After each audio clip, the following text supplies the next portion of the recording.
তো বন্ধুরা, কাল তো তোমরা দেখলে মিলি, গুড্ডি, রিঙ্কি, চিঙ্কি, চিন্টু আর বান্টি সবাই মিলে একজোট হয়েছে গল্প করতে। তো চলো দেখি ওরা কি গল্প করছে সবাই মিলে।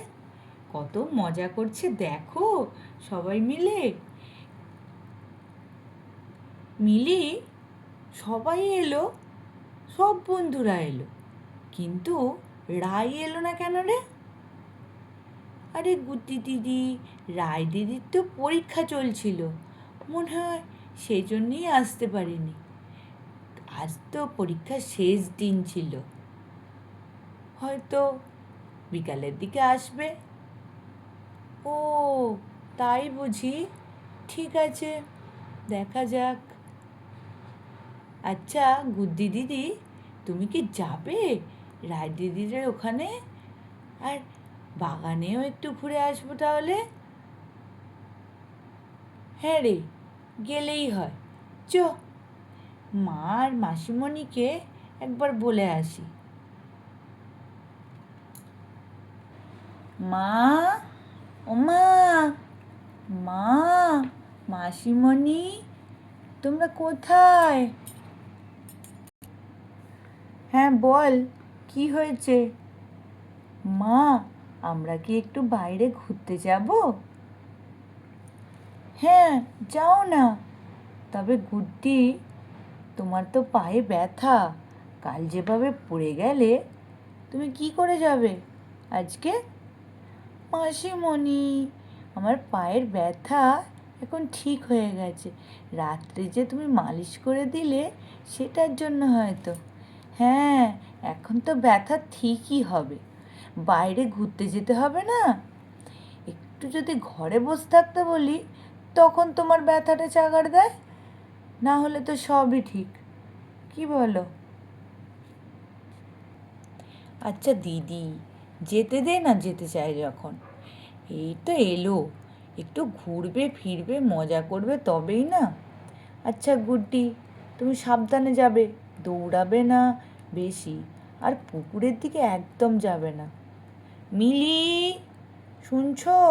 আমি তোমাকেও বলছি। হ্যাঁ মা, আমরা একটু ঘুরেই চলে আসবো, আর বেশি দেরি করব না। তুমি যেমন বলছো আমরা তেমন করব। পুকুরেও যাব না, আমি খুব ভালো হয়ে থাকবো। হ্যাঁ, আমি জানি তুমি যা ভালো হয়ে থাকবে, আমি সব জানি। এই বলে চিংকিরা আর গুড্ডি সবাই মিলে তো চললো গ্রামের দিকে।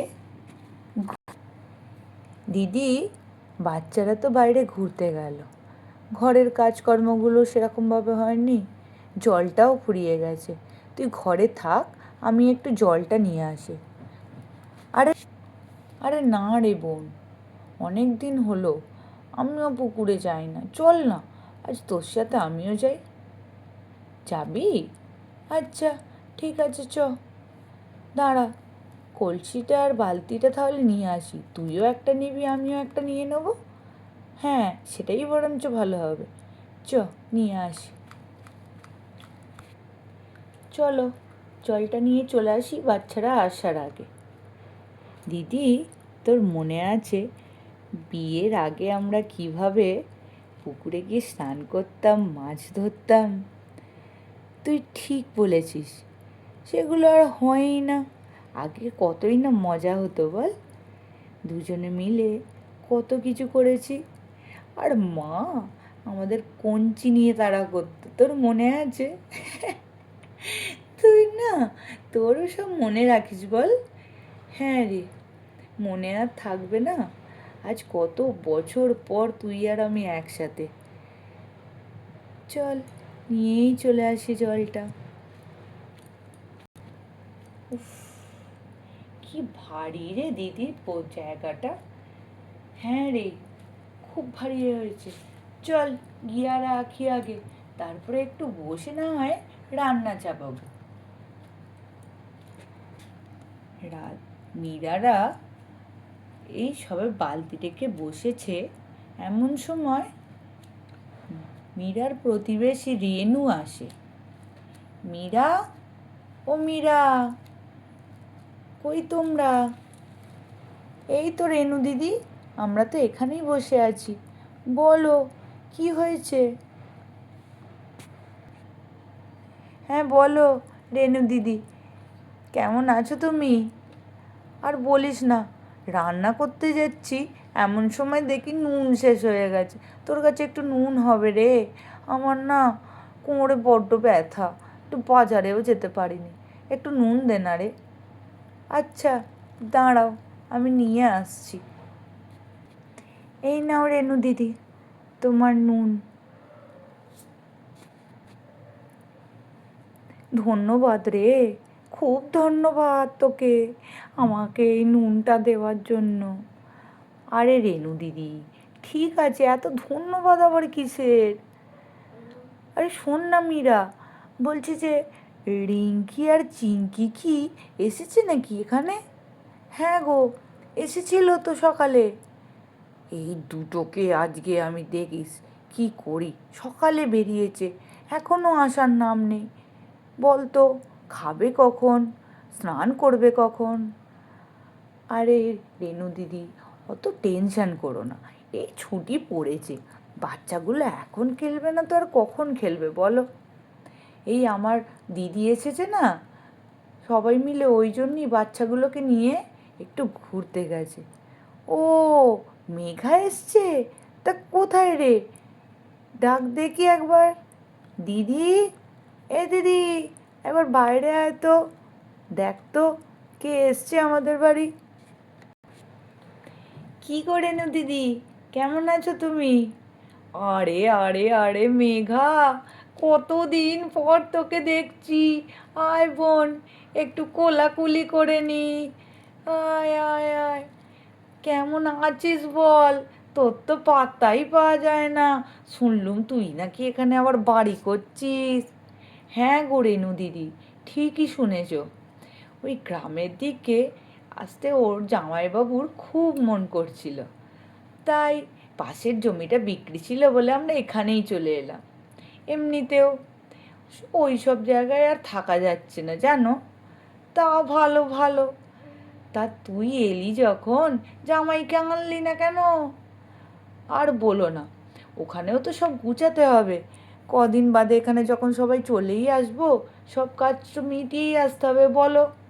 তাই ও একটা সপ্তাহের জন্য থেকে গেল ওখানে, এই আসবে সামনের সপ্তাহ করেই। বাহ বাহ বাহ বাহ বাহ, খুব ভালো। তো একদিন আয় আমাদের বাড়ি, দুজন মিলে গল্প করবো খনি বসে। হ্যাঁ গো, যাবো একদিন তোমাদের বাড়িতে গিয়ে খাওয়া দাওয়া করে আসবো। ও, খাওয়া দাওয়া করবি? আচ্ছা আচ্ছা, ঠিক আছে খন করবি বাবা, ঠিক আছে, চল চলি এখন। আমার আবার ওদিকে খাবারে নুন কম হয়ে গেছে বলে কর্তা মশাই রেগে আবার উঠে না গেলে হয়। চলি রে, বাই বাই, বাই বাই। আবার খাবে বলছে, কি করবে জানি না বাবা, বলেও কি ভুল করলাম নাকি? এই রেনু দিদিটা না একই রকম রয়ে গেছে, কি বল মীরা? হ্যাঁ গো দিদি, সেই কিপটে মোটা রেনু দিদির আর গেল না, খুব মজার মানুষ কিন্তু। হ্যাঁ হ্যাঁ, কিন্তু ওদের ওই অভাবের জন্যেই হয়তো আজকে রেনু দিদি এইরকম হয়ে গেছে জানো। আসলে রেনু দিদির বরটা তো সেরকম কিছু করতে পারে না, তাই হয়তো। হ্যাঁ রে, ঠিকই বলেছিস, কিন্তু মনটা ওর খুব ভালো বল।